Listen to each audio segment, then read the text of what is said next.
It feels like I was just sitting down to make one of these kind of videos not that long ago, and now here we are again.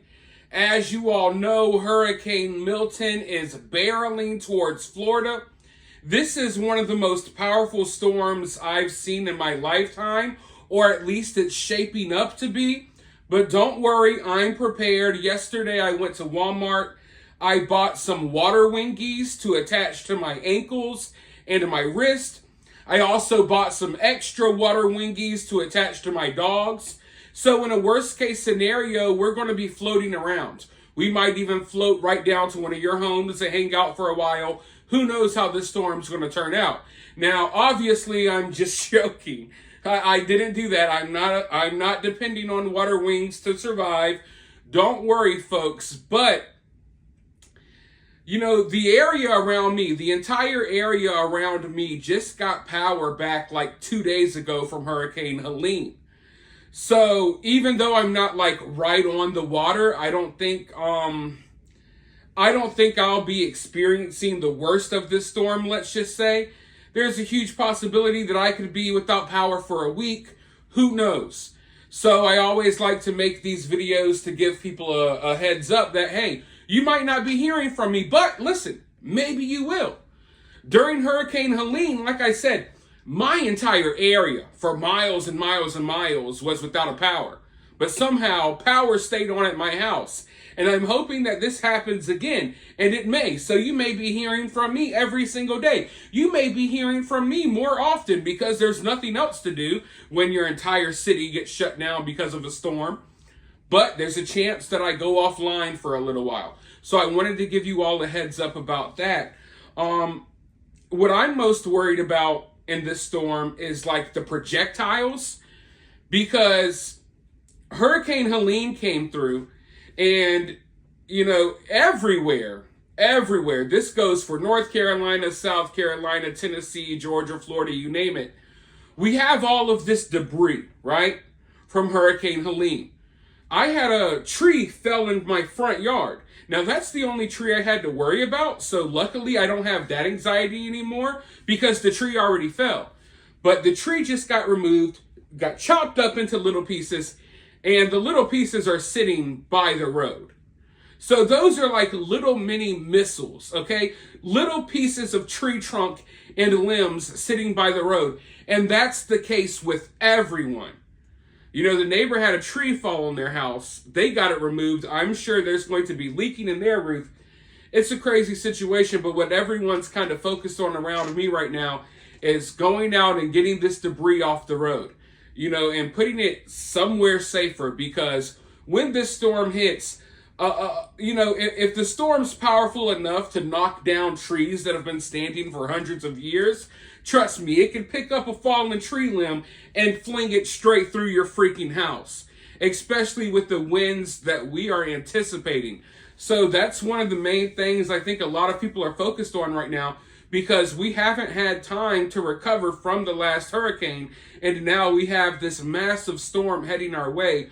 Tornadoes are already breaking out and stuff, so I think this one's going to be kind of wild. And I can tell you right now, I'll go into further detail about this in another video, but there's something different. There's something different here. Everyone I've talked to acknowledges it as well. And these are people, including myself, who've lived through, I've lost count of how many hurricanes I've lived through, okay? But something, after experiencing this every single year for basically my entire life, something feels really weird about these last two storms. But like I said, I'll touch on that further in another video. I do, however, have confidence that the response to this storm will at least go better than the response that we're seeing to Hurricane Helene in places like Tennessee and North Carolina. At least the response to this storm in Florida.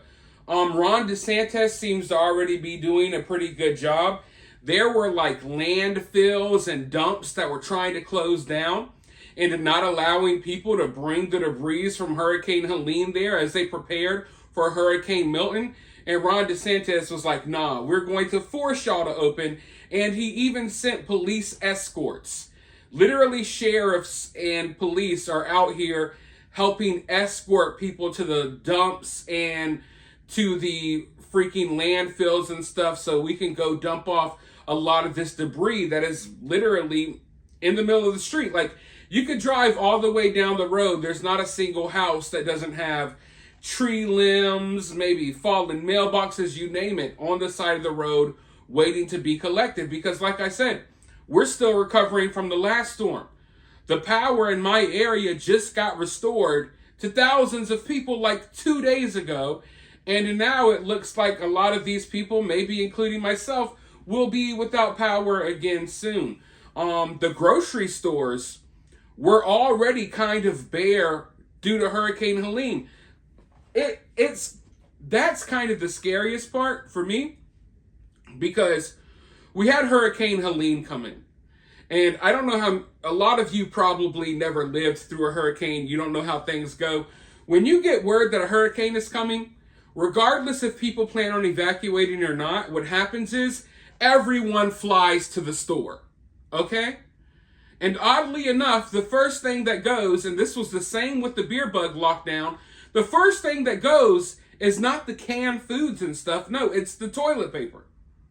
Literally, it's extremely weird to me. But when people are faced with a catastrophic event, when people are faced with uncertainty and danger, I can tell you from firsthand experience, the first thing they worry about is, hey, am I going to be able to wipe my ass? You got a hurricane coming.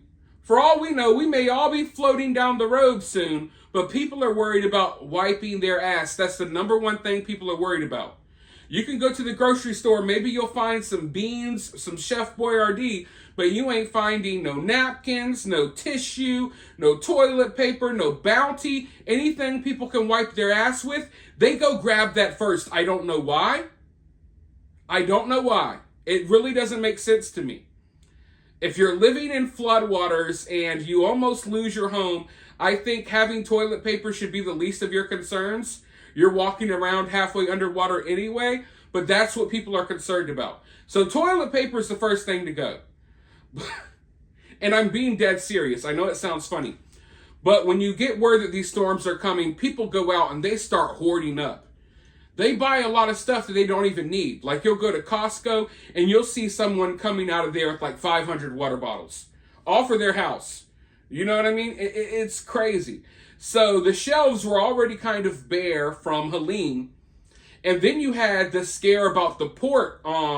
They started protesting and stuff at the ports. They shut the port down and what have you. So we were worried that the ports were going to be shut down. So that caused other people to go out and panic buy as well. So now, as people are trying to go out and get supplies for Milton, there's not as many supplies out there. A lot of the generators that were in the area already got bought up. A lot of the supplies that you would usually buy in a hurricane, these stores haven't had time to restock them, because we've had multiple scares over the last couple of weeks that have caused people to flood out to the stores and panic buy. Now, you don't got to worry about me. I'll be okay. I have enough here, and I'm also fat, so if push comes to shove, I'll be feeding off of my own body fat for days on end. My dogs are stocked up, so we'll be okay. You don't got to worry about us. But that's kind of what we're dealing with around my area right now. I'm praying that things go as good as Hurricane Helene. And I know that's crazy to say, but Hurricane Helene didn't strike my area in the way that it could have. There was still a little bit of devastation. Like I said, people without power, but that's kind of like the best case scenario when you're facing one of these storms.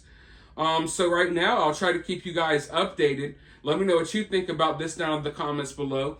If you're someone in the path of the storm, let us know down below. Let people know, you know what I mean? Because we never know how this storm's going to go.